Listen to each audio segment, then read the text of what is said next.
우리가 오늘 함께 읽은 말씀은 예수님의 탄생에 관한 그 이야기 중에서 우리가 가장 많이 들어온 이야기가 아닐까 이런 생각이 듭니다. 아주 오랜 옛날 다윗 왕의 고향이기도 했던 다윗 왕의 고향이기도 했던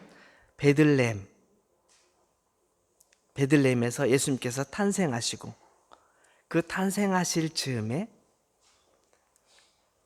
오늘 말씀에 있는 것처럼 멀리 동방으로부터 박사들이 예루살렘으로 찾아오게 되죠. 그들은 베들레헴으로 찾아가지 못하고 예루살렘으로 찾아가게 됩니다. 이 동방에서 온 박사들은 궁금한 점들이 참 많아요. 동방이란 곳이 어디일까? 직역하면 동쪽 방향, 동쪽에 있는 어떤 지역, 도움을 안 주네요. 감기 걸렸다니까.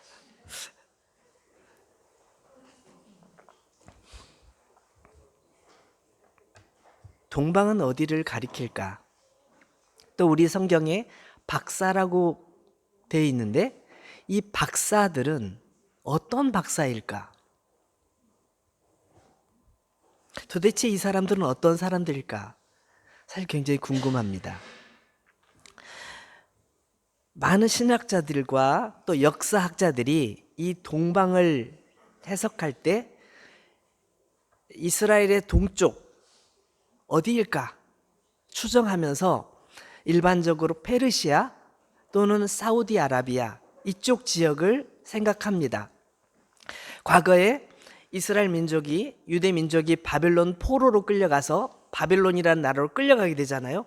근데 그 바벨론이 멸망하고 페르시아가 제국을 다스리죠. 그때 많은 유대인들이 그쪽에 끌려가서 그곳에 계속 살고 있었던 사람들이 있었습니다. 그들 중에 하나님의 말씀을 열심히 연구하는 사람들이 많이 있었죠. 그들 중에 한 사람일지 모른다. 그 사람일 것이다. 이렇게 보는 견해입니다.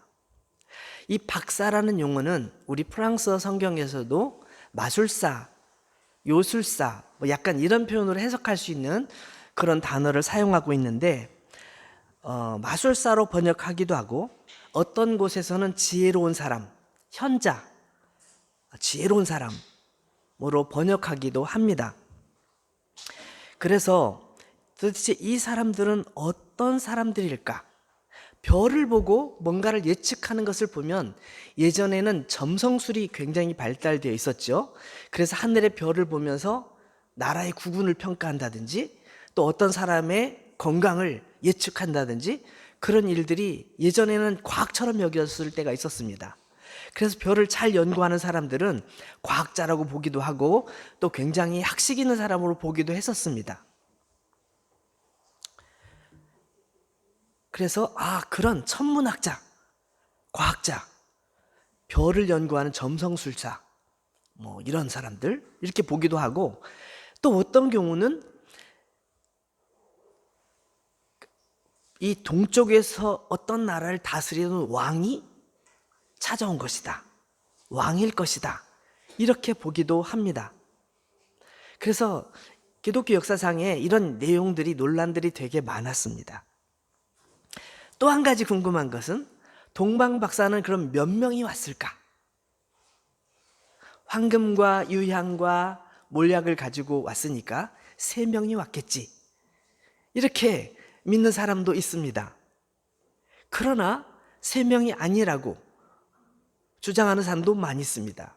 예를 들어서 동방 정교회, 그리스도 정교회 쪽에서는 아니다. 8명, 12명 이렇게 생각하는 사람들이 있습니다. 만약에 그 사람들이 굉장히 돈이 많은 사람들이었다면 그리고 그 값진 예물을 가지고 멀리 여행해서 온다면 그리고 낙타를 끌고 여행을 했다면 그냥 단순히 3명, 낸 8명 이 정도 갖고는 안 될 거예요.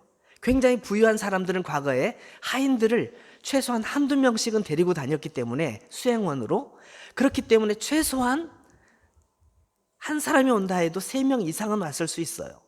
어쩌면 그룹으로, 예를 들어 어떤 높은 왕이 왔다고 가정해봐요. 왕이 혼자 다닙니까? 수행원들이 많잖아요. 뭐 10명이 될지 20명이 될지 50명이 될지도 모르죠. 그렇기 때문에 동방박사는 3명이다. 아니야, 8명일 거야. 아니야, 12명일 거야. 이렇게 말하는 의견들은 많지만 그걸 알 수가 없습니다. 그럼 성경에서는 그것을 자세히 알려주고 있지 않는 이유가 뭘까요? 성경을 찾아보면 어딘가 나오지 않을까? 아무리 찾아봐도 없는 거예요. 왜 없을까요? 중요하지 않기 때문이에요. 그게 예수님의 탄생과 연관은 있지만 그게 정말 중요하다면 성경에 반드시 적으셨을 거예요. 구약 성경에 보면 사람의 나이도 다 적어놓는 거 있잖아요. 그죠? 이게 중요하다면 몇 명이 왔다, 어디서부터 왔다, 그 사람은 정말 무슨 일을 하던 사람이다, 다 적어놨겠지만 그게 중요한 것이 아니라 왜 그들이 찾아왔는가, 누구를 찾아왔는가, 그들이 와서 무엇을 했는가, 그것이 더 중요하기 때문이죠. 그래서 성경에서는 우리의 시선을 분산시킬 수 있는 이런 것들을 다 빼버린 거예요. 다 빼버렸어요.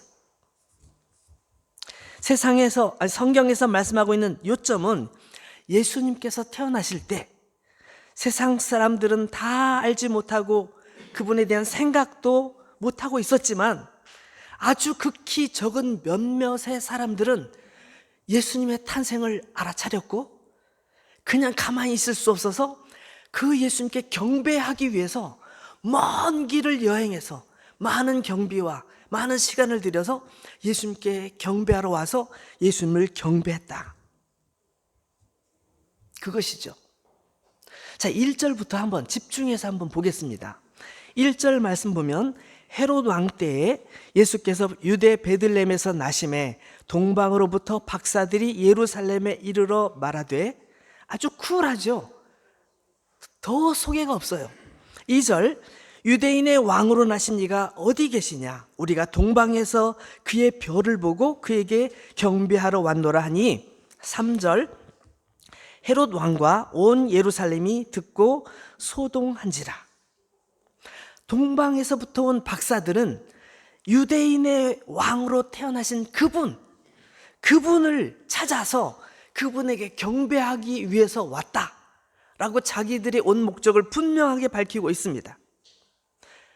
그들도 생각하기를 새롭게 태어나신 왕자님 같으면 당연히 왕궁에 계시겠지라고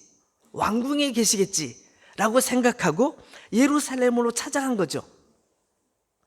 그러나 그 소식을 들은 왕은 어떻게 해요? 큰 충격을 받아요. 아니, 뭐라고? 왜요? 왕궁에서는 왕자가 태어나지 않았기 때문이죠. 왕자 태어나지 않았어요. 왕궁에는 모든 사람들이 다 알고 있고 왕은 당연히 더 잘 알고 있죠. 왕자가 태어나지 않았는데 무슨 왕이 태어났다는 거지? 게다가 이 헤롯이라는 이 왕은 사실 엄밀하게 말하면 유대인의 왕이 아니에요.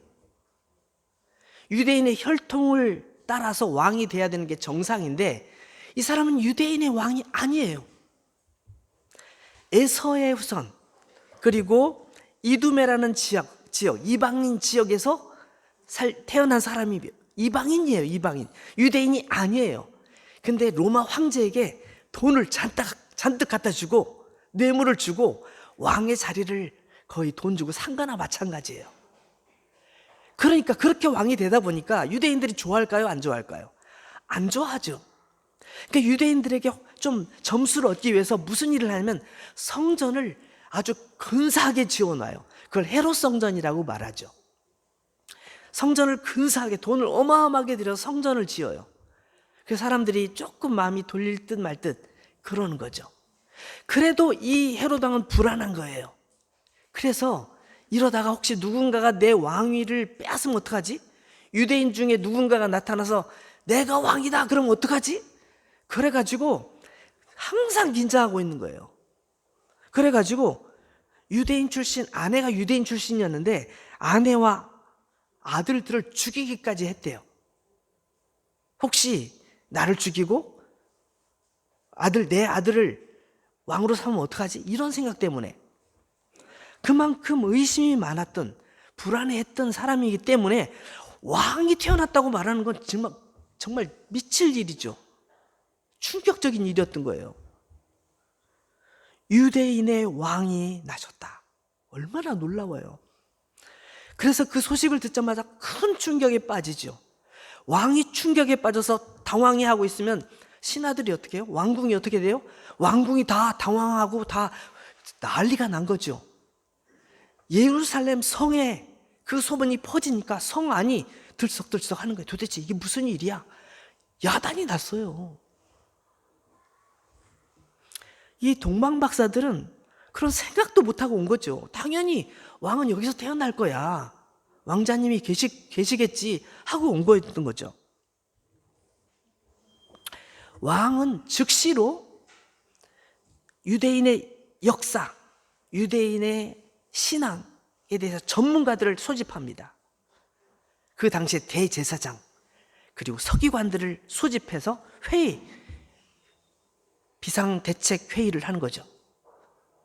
그래가지고 야, 유대인의 새로운 왕이 태어난다고 하는 소문이 있는데 그 왕이 어디서 태어나겠냐? 4절 말씀 보시죠. 자, 보세요. 4절. 왕이 모든 대제사장과 백성의 서기관들을 모아 그리스도가 어디서 나겠느냐 물으니 질문이 이상하죠? 왕이 어디서 태어났느냐 이렇게 물어봐야 되는 거 아니에요? 왕자가 어디서 태어났느냐 그걸 말해봐라 이렇게 말해야 되는 거 아니에요? 근데 말씀을 다시 보세요. 그리스도가 어디서 나겠느냐 라고 질문을 하고 있단 말이죠. 왜 이렇게 질문할까요? 헤롯 왕도 뭔가를 아는 거예요. 유대인의 역사를 어느 정도 아는 거예요. 지금 새로 유대인의 왕이 태어났다는 것은 이건 단순히 그냥 왕자가 한 명이 태어났다는 게 아니다. 나를 영모해서 대신 왕이 되려는 누군가가 태어난 게 아닐 수도 있다. 그런 추측을 하고 있는 거죠. 그래서 그리스도란 말을 하고 있는 거예요. 그리고 더 놀라운 사실은 그 질문을 받은 대신들이 대제사장들과 서기관들이 즉시 대답을 하는데 성경 말씀을 딱 피면서 그건요 이렇습니다. 딱 말을 하는 거예요. 여러분 교회 오래 다니신 분들은 제가 이렇게 질문하면 대답할 수 있을 거예요. 여러분 성경의 가장 첫 번째 책인 창세기 1장 1절은 뭐라고 되어 있을까요? 그거? 태초에 하나님이 천지를 창조하시니라. 뻔한 거 아니에요? 다 알죠? 이렇게 여러분 다 말할 수 있죠? 그죠? 고개 숙이지 말고.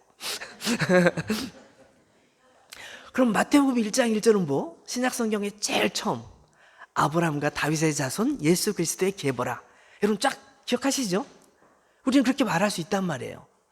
그렇게 말하는 것처럼 이 사람들도 딱 미가서 5장 2절 말씀을 그냥 달달달달 외우면서 말을 해버리는 거예요. 한번 볼까요? 5절 말씀 보시니까 이르되 유대 베들레헴이오니 이는 선지자로 이렇게 기록된 바 또 유대 땅 베들레헴아 너는 유대의 고을 중에서 가장 작지 아니하도다. 내게서 한 다스리는 자가 나와서 내 백성 이스라엘의 목자가 되리라 하였음이니이다. 헤롯 왕도 이 신하들도 그리스도가 태어날 것을 알고 있었고 그 말씀이 미가서 5장 2절에 이렇게 정확하게 나와 있는데 이것을 자기들도 다 알고 있었던 거예요. 그냥 곧바로 얘기를 하는 거죠. 그러니까 그 땅은 분명해졌죠. 유대 땅 베들레헴. 그 근거는 성경에 분명히 나와 있고 우리 모두가 공유하고 있는 확실한 사실이라는 거를 이렇게 말을 해요.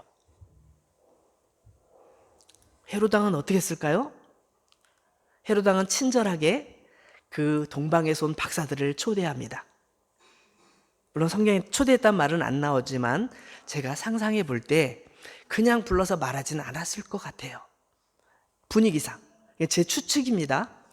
박사들을 불러서 잔치를 벌이고, 아이고 먼 길을 오시느라고 얼마나 고생이 많으셨습니까? 얼마나 걸렸나요?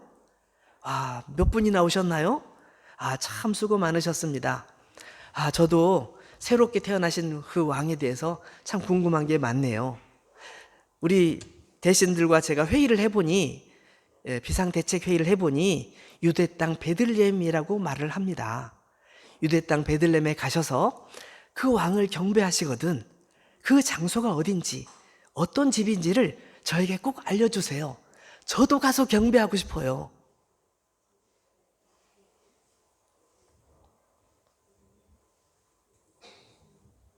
여러분, 이게 얼마나 무서운 일입니까? 얼마나 무서운 일이에요.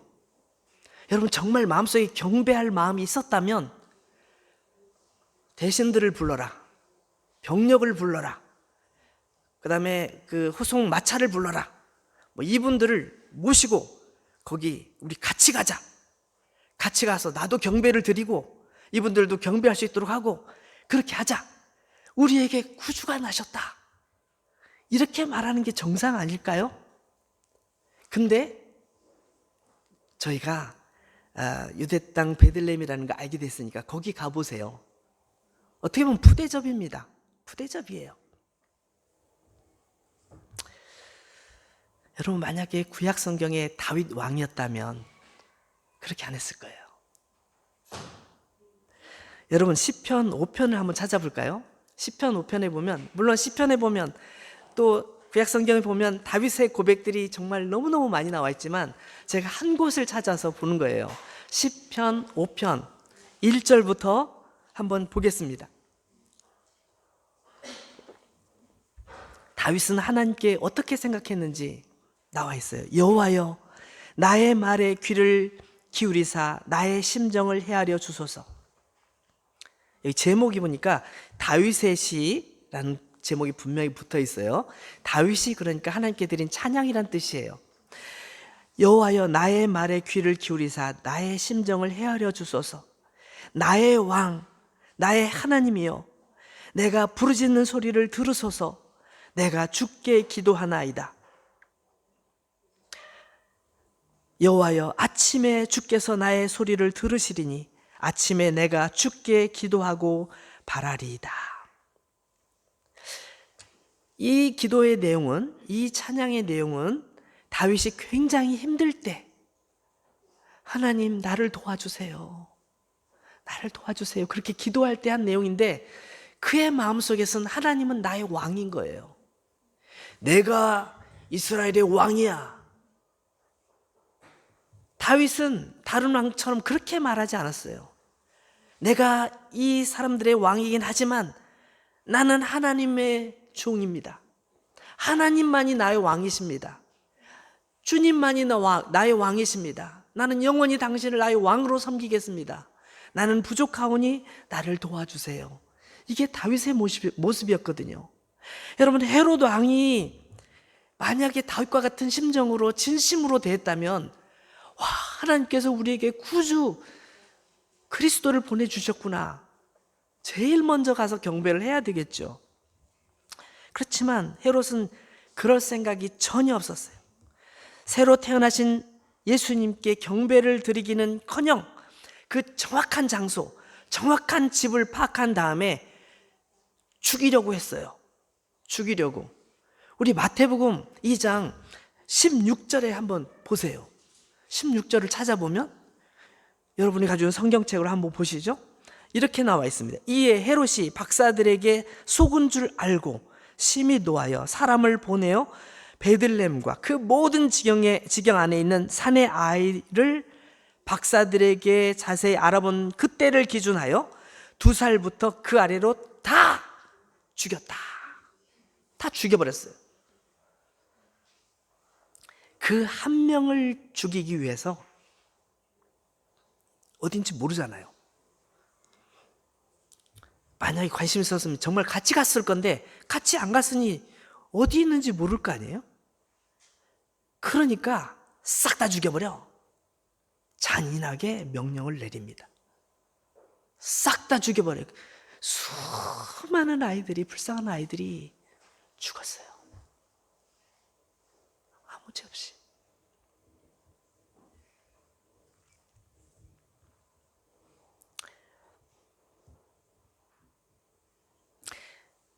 동방 박사들은 헤롯이 유다 베들레헴이라는 얘기를 해줬을 때 정확하게 그 장소가 어딘지 멀리서 왔는데 어떻게 알겠어요? 그 길을 물어물어 찾아갔겠죠. 물어물어 찾아가려고 했겠죠. 근데 그때 하늘에서 별이 나타나서 그들을 인도해 준 덕분에 정확하게 베들레헴 갈 수 있었고 그 집 앞에 도착할 수 있었어요. 너무나 놀라운 일이었죠. 이 혼란스러운 상황 속에서 생각해 보세요. 이 왕궁이, 그 다음에 예루살렘 성이 완전히 지금 난리가 난, 소동이 난 이런 상황 속에서 이 동방에서 온 박사들은 평안히 자기 길을 가서 예수님께 경배를 드리고 예수님 앞에 예물을 드리고 기쁨으로 돌아간단 말이에요. 너무나 이 대조적인 상황 아닙니까? 이 동방에서 온 박사들에 대해서 좀 더 생각을 한번 해보죠. 첫 번째, 그들은 하늘의 별을 바라보는 사람들이었습니다. 이건 어떤 의미가 있는지 한번 생각해 보세요. 여러분, 땅을 바라보면 세상에 얼마나 많은 전쟁이 있습니까? 요즘도 너무너무 전쟁이 많잖아요. 이때는 전쟁이 없었을까요? 아니요. 이때도 전쟁이 많았어요. 제가 유럽에 와가지고 집들이 전부 산꼭대기에 있어가지고 이상하다고 생각했어요. 다. 우리 한국에서는 집들이 다 밑에 있잖아요. 제가 살던 시골 동네 집은 저희 집 앞에 넓은 그 평야가 펼쳐져 있어요. 다 논이에요, 논. 벼를 심는 논이, 넓은 논이 펼쳐져 있고 그 논 가에, 귀퉁이에 우리 집이 있습니다.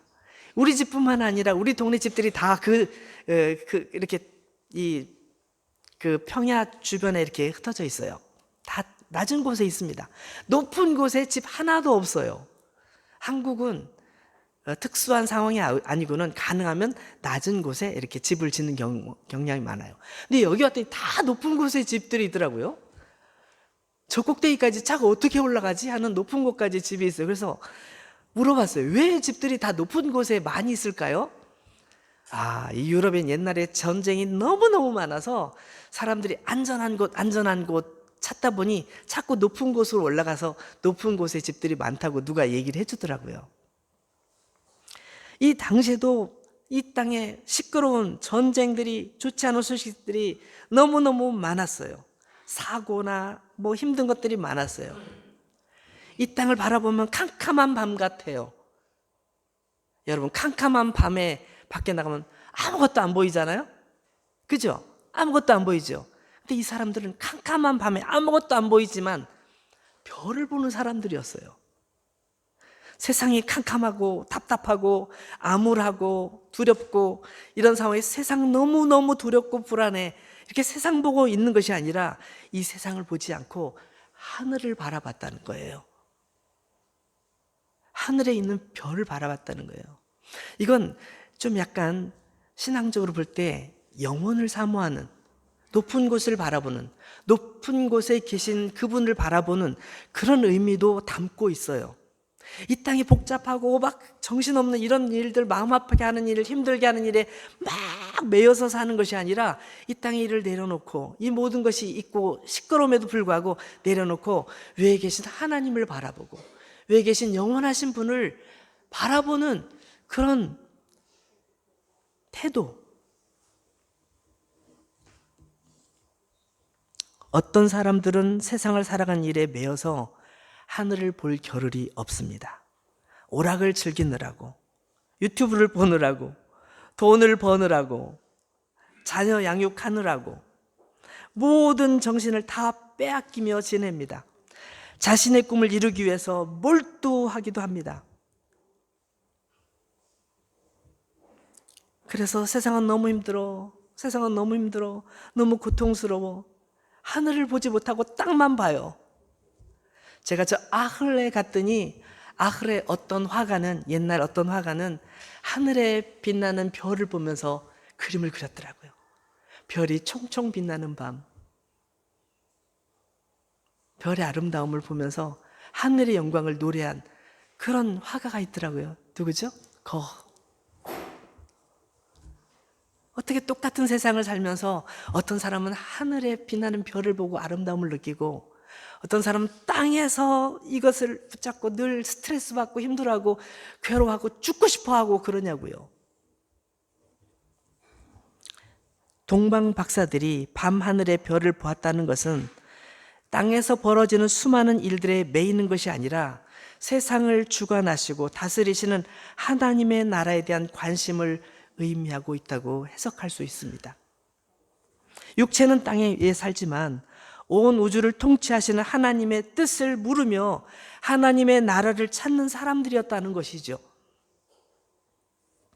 둘째, 그들은 별을 관찰하면서 발견한 위대하신 왕의 탄생을 먼저 알았던 사람들입니다. 날마다 별들을 관찰하는 그들의 아주 특이한 점을 발견하게 되지요. 그 별이 무엇을 의미할까? 저 하늘에 빛나는, 유독 크게 빛나는 저 별은 무엇을 의미하는가? 저 별이 나에게 어떤 의미를 주는가? 하나님께서 나에게 이 별을 보게 하시는 이유가 무엇일까? 그는 그것을 고민하고 마침내 하나님의 깊은 뜻을 발견한 거죠. 아, 바로 그거였어. 바로 그거였어. 유대의 왕이 태어난 바로 그거였어. 알게 되는 거죠. 여러분, 우리가 하나님의 뜻을 발견하는 것도 마찬가지예요. 우리가 고민하고 있는 문제 앞에서 우리가 끙끙끙 고민하면서 힘들잖아요. 그렇게 끙끙끙 앓면서 고민만 하는 것이 아니라 그렇게 하는 사람은 하나님의 뜻을 발견을 못해요. 하나님께서는 어떻게 생각하실까? 하나님께서는 왜 나에게 이런 상황을 허락하셨을까? 지금 내가 이렇게 겪고 있는 이 문제는 왜 발생한 것일까? 그걸 기도하고 또 말씀에서 찾아보고 묵상하고 하나님 뜻을 구하면 하나님의 뜻을 발견하게 되는 거죠. 그냥 별이 좀 밝은 별이 있네. 그러고 다들 지나칠 때 아니야, 저 별이 무슨 의미가 있을 거야. 저게 무슨 의미일까? 내게 일어난 일들이 이게 나에게 무슨 의미일까? 고민하고 기도하고 말씀 찾아보고 묵상하는데 그 답을 못 찾을 수 있을까요? 저는 그렇게 고민하는 사람은 찾을 수 있다고 저는 믿습니다. 하나님의 뜻을 선명하게 알게 돼요. 동방 박사들은 별을 관찰하면서 그 별이 예사로운 별이 아니라는 것을 알게 됩니다. 하나님의 말씀에 이미 예언되었던 그 유대인의 왕께서 세상에 오셨다는 사실을 확실하게 알게 됩니다. 그리스도, 메시아. 여러분, 유대인의 왕이라는 표현 속에는 사실은 그리스도라는 의미가 담겨 있습니다. 담겨 있어요. 그래서 이들이 유대인의 왕으로 나신 분이 어디 계시냐고 말할 때는 사실은 그 말씀에 그리스도라는 말이 표현되어 있습니다. 그들은 이미 알고 온 거예요. 알고 왔어요. 세 번째, 알고 있기만 한 것이 아니라 알고서 가만히 있었던 것이 아니라 그 왕에게 경배를 드리러 왔다는 거예요. 이 경배라는 표현은 특별한 표현입니다. 경배라는 표현은 언제 사용하냐면 예를 들어 내가 왕에게 경배한다 그렇게 표현할 때는 왕에게 가서 왕이시여 저 왔습니다. 잘 지내셨나요? 이렇게 말하는 게 아닙니다. 왕에게 가서 무릎을 꿇고 엎드려서 얼굴을 들지 못한 채 왕이시여, 그렇게 할 때 경배라고 말하는 거예요. 어떤 신에게, 그래서 경배란 말은 신에게 많이 쓰죠. 신에게 경배한다 라는 표현을 사용하죠. 그래서 그냥 인사하는 정도가 아니에요. 우리는 지금 하나님께 경배하러 왔잖아요. 그 우리 경배하러 오는 태도가 어때요? 하나님, 하나님의 뜻을 가르쳐 주세요. 하나님의 마음을 저에게 전해주세요. 우리 그런 마음으로 예배 지금 드리고 있는 거 아니에요? 그렇죠? 그냥 구경 왔어요. 구경 왔어요. 왜 빨리 안 끝납니까? 오늘 왜 이렇게 길어요? 이러는 사람은 경배하는 게 아니고 구경 온 거죠. 그렇잖아요. 이들은 경배하러 왔어요. 먼 길이지만, 돈도 많이 들었지만, 그건 대쪽에 빠드 폴렘, 그건 문제 없어요. 오히려 감사하죠. 내가 그분께 내 물질을 드리고 내 시간을 드리고 내 마음을 드리고 내 모든 것을 드릴 수 있다는 게 얼마나 감사해. 영광이지. 내가 그분을 볼 수만 있다면, 그분 앞에서 내가 경배를 할 수만 있다면 난 영광이지요.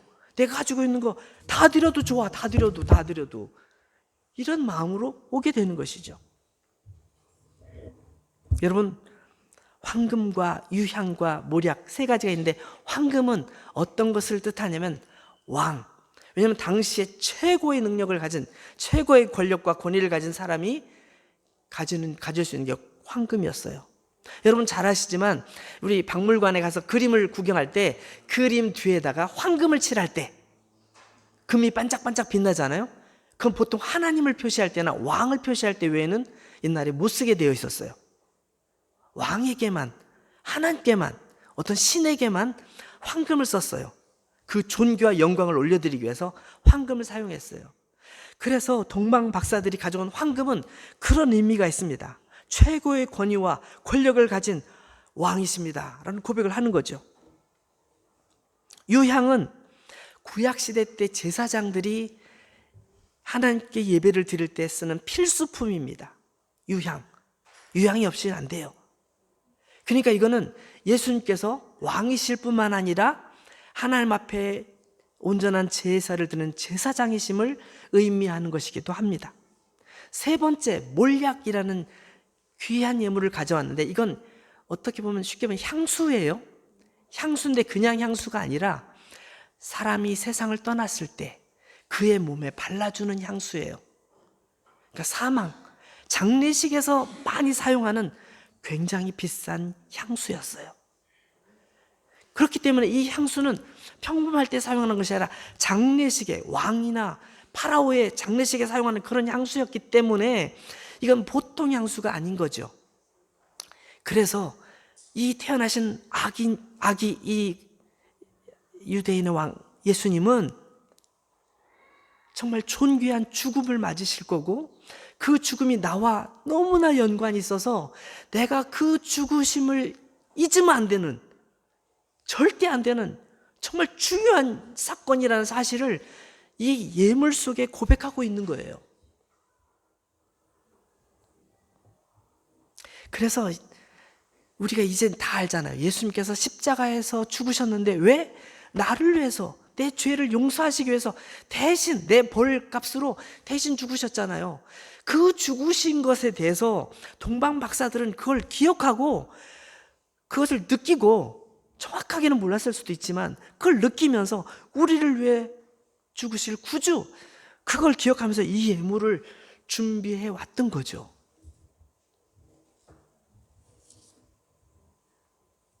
여러분, 우리의 믿음의 단계가 이렇게 좀 나가야 돼요. 자, 네 번째, 동방 박사들의 특징 네 번째는 지속적으로 별의 인도함을 받는 사람들이었다는 거예요. 예루살렘까지 갈 때까지 별이 인도해 줬는데 거기서 별이 안 보였던가 봐요. 근데 헤롯 왕을 만나고 나왔을 때, 아니 너무해, 우리한테 장소를 알려줬으면 같이 우리 좀 데리고 가서 어디라고, 이 집이라고 얘기해 주면 얼마나 좋아. 이 나라 그 지리를 잘하는 사람 얼마나 많고, 너무나 이 동네 사람들 다 이렇게 할 수 있잖아, 왕이면. 근데 왜 우리에게 안내를 안 해주는 거지? 이런 푸대접이 어딨어? 이러고 있을 때 별이 다시 나타났어요. 여러분, 중요한 것은 이 동방박사들이 별을 보여지게 할 수가 없다는 거예요. 그렇잖아요? 별이 나타나라 한다고 나타나는 게 아니에요. 별이 나타나게 할 수 있는 방법을 몰라요. 별이 나타난 거죠. 근데 이분들은 별을 늘 찾았던 거죠. 우리를 인도했던 그 별은 어디 있을까? 얼마 전까지는 우리 인도했던 그 별을 다시 찾아야 돼. 우린 그 별을 따라가야 돼. 그 별을 찾으니까 어떻게 해요? 찾게 된 거죠. 구하라, 찾으라, 두드리라. 그들은 지속적으로 그 별의 인도함을 받아요. 심지어는 예수님께 만나서 경배하고 나왔을 때도 별이 아니고 이번에는 하나님께서 안내해 주세요. 헤롯에게로 돌아가기로 약속했지? 돌아가지 마라. 돌아가지 말고 너의 고국으로 돌아가라. 그래서 여기서 우리가 소름 끼치는 건 뭐냐면 하늘에 나타난 별과 그들이 예수님께 경배한 다음에 들려주셨던 하나님의 음성은 같은 분의 같은 출처, 같은 곳에서 나온 하나님의 음성이었고 하나님의 보여주심이었다는 것이죠. 다른 말로 표현하면 동방 박사들은 하나님의 인도하심을 늘 받고 사는 사람들이었다는 거예요. 하나님께서 인도하시는 곳에 가고 하나님께서 멈추라는 곳에 멈추고 하나님께서 방향을 틀어라 말씀하시면 방향을 틀고 그렇게 움직였던 사람들이었던 거죠. 2절 말씀을 한번 볼까요? 유대인의 왕으로 나신 이가 어디 계시냐? 우리가 동방에서 그의 별을 보고 그에게 경배하러 왔노라 라고 말했고 9절 말씀에 박사들이 왕의 말을 듣고 갈새 동방에서 보던 그 별이 문득 앞서 인도하여 가다가 악이 있는 곳 위에 머물러 서 있는지라. 그리고 12절에 그들이 꿈에 헤롯에게로 돌아가지 말라 지시하심을 받아 다른 길로 고국에 돌아갔다.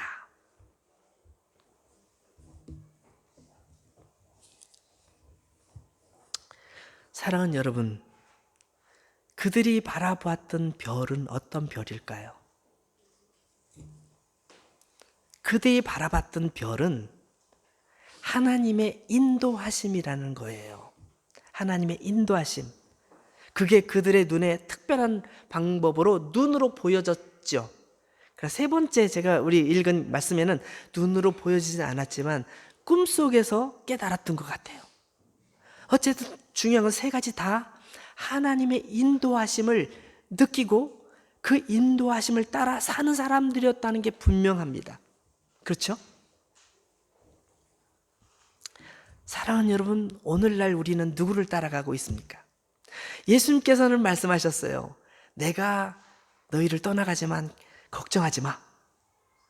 내가 내 대신에 성령님을 보내줄 거야. 성령님이 너희들을 인도해 줄 거고 너희들이 성경을 읽을 때 그것을 깨달을 수 있도록 도와줄 거고 너희들이 무슨 말을 해야 될지도 가르쳐 줄 거야. 걱정하지 마. 성령께서 너희와 함께 있을 거니까. 그 성령께서 영원히 함께 있을 거야 라고 예수님께서 말씀하셨어요. 그럼 여러분, 우리는 무엇을 따라가야 할까요? 혹시나 세상의 돈, 세상의 명예, 세상의 지식, 세상의 자랑거리를 따라가고 있지는 않습니까? 막 땅에 있는 것만 돈 많이 벌어야 돼. 돈 많이 벌어야 돼. 돈 없으면 사람 망쳐. 아무 인정도 못 받아. 돈을 벌어야 돼. 아니야. 큰 회사를 취직해야 돼. 막 이런 거에 우리가 지금 매여 있지는 않습니까? 동방 박사들처럼 하나님의 인도하심을 받는 사람이 되어야 하지 않을까요? 오늘 우리에게 주신 이 말씀이 그것을 우리에게 가르쳐주고 있는 거 아닐까요? 여러분 어떻습니까? 오늘 저와 여러분에게 주시는 하나님의 질문, 너는 지금 무엇을 따라가고 있니? 내가 따라가고 있는 것은 뭐니? 같이 기도하겠습니다.